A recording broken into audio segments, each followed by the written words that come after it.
Hi అండి, సంజయ్స్ కిచెన్కి స్వాగతం. ఈరోజు మనం పచ్చి చింతకాయతో పులిహోర చేసుకుందామండి. నేను ఇక్కడ ఒక 100 గ్రామ్స్ తీసుకొని మంచిగా నీట్గా కడిగేసుకోవాలి. ఇసుకేమీ లేకుండా కడిగేసుకొని ఇందులో కొన్ని వాటర్ వేసుకోవాలండి. చింతకాయ మునిగేంత వాటర్ వేసుకొని ఇది ఇప్పుడు మనం ఉడికించుకోవాలి. ఇప్పుడు స్టవ్ మీద పెట్టేసి ఒక 5 నిమిషాల వరకు ఉడికించుకోవాలండి. త్వరగానే ఉడికిపోతుంది చింతకాయ. ఇప్పుడు ఇలా అన్నం వండుకొని రెడీగా పెట్టేసుకోవాలండి. ఒక గిన్నెలోకి తీసుకుంటే మనకు పొడి పొడిగా చల్లబడిపోతుంది. ఇక్కడ ఒక గ్లాస్ రైస్ తీసుకున్నాను. ఈ గ్లాస్ ఇద్దరికి సరిపోతుంది. ఈ బియ్యము చూడండి, మనకి ఇప్పుడు చింతకాయ ఉడికిపోయిందండి, మెత్తగా అయిపోయింది. ఇప్పుడు స్టవ్ ఆఫ్ చేసేసుకుందాము. స్టవ్ ఆఫ్ చేసుకొని ఇది స్టవ్ మీదకి వెళ్ళి దించేసి ఒక 10 నిమిషాలు మనం పక్కన పెడితే ఇది చల్లబడుతుందండి.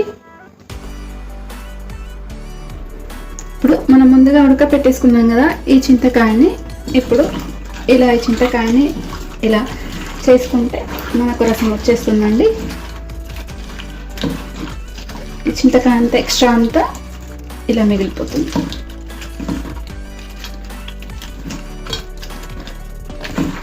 మొత్తం అంతా చింతకాయ మంచిగా ఇలా కలిపేసుకోవాలండి. ఇలా కలిపేసుకుంటే రసం మనకు వచ్చేస్తుంది.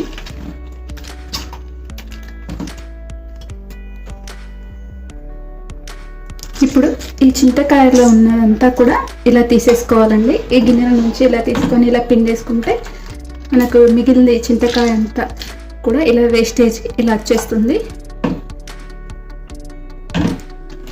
చూడండి, మొత్తం ఇలా చేసేసుకోవాలి.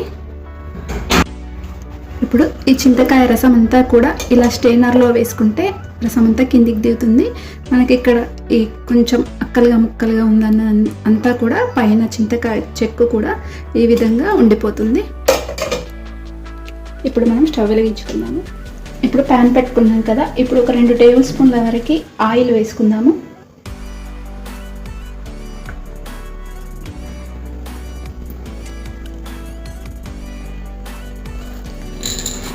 ఇప్పుడు ఒక 2 టేబుల్ స్పూన్ వరకు శనగపప్పు,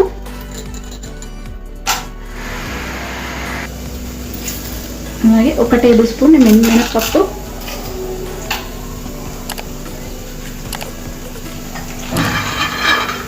ఒక 2 టేబుల్ స్పూన్ల వరకు పల్లీలు,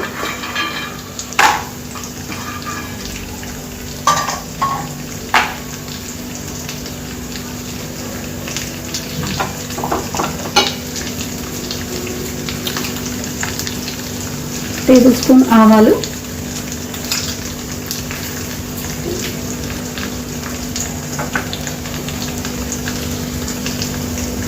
హాఫ్ స్పూన్ జీలకర్ర, ఇవన్నీ కొంచెం వేయించుకోవాలి. మనం ఆవాలు వేసాం కదా, అవి చిటపటమంటాయి.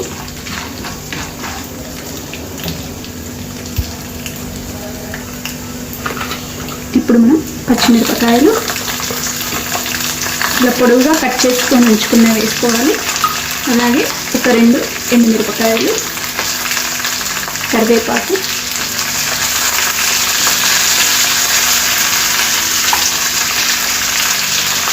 ఇప్పుడు ఇందులో 1/2 స్పూన్ పసుపు వేసుకుందాము.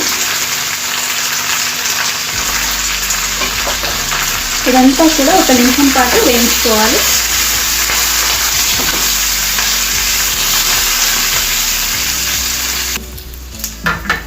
ఇప్పుడు ఇది వేగిపోయింది కదా, ముందుగా తీసి పెట్టుకున్న చింతకాయ రసం కూడా ఇందులో వేసేసుకోవాలి.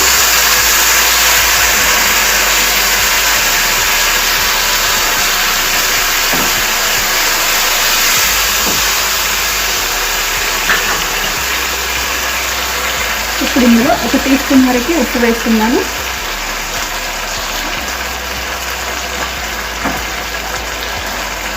అలాగే ఒక 1/2 స్పూన్ వరకు దంచి పెట్టుకున్న ఇలా మిరియాల పొడి అండి, మరి పౌడర్ కాకుండా ముక్కలుగా దంచి ఇలా వేసుకుంటున్నాను.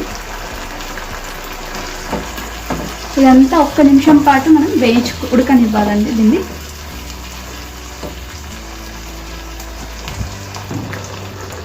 ఇప్పుడు మనకి ఇది ఉడికిపోయిందండి. స్టవ్ ఆఫ్ చేసేసుకుందాము. ఇప్పుడు ఈ పులిహోర మిశ్రమం అంతా కూడా ఇందులో వేసేసుకోవాలి. ఇందులో వేసుకొని మొత్తం అంతా కూడా మిక్స్ అయ్యే విధంగా కలిపేసుకోవాలి.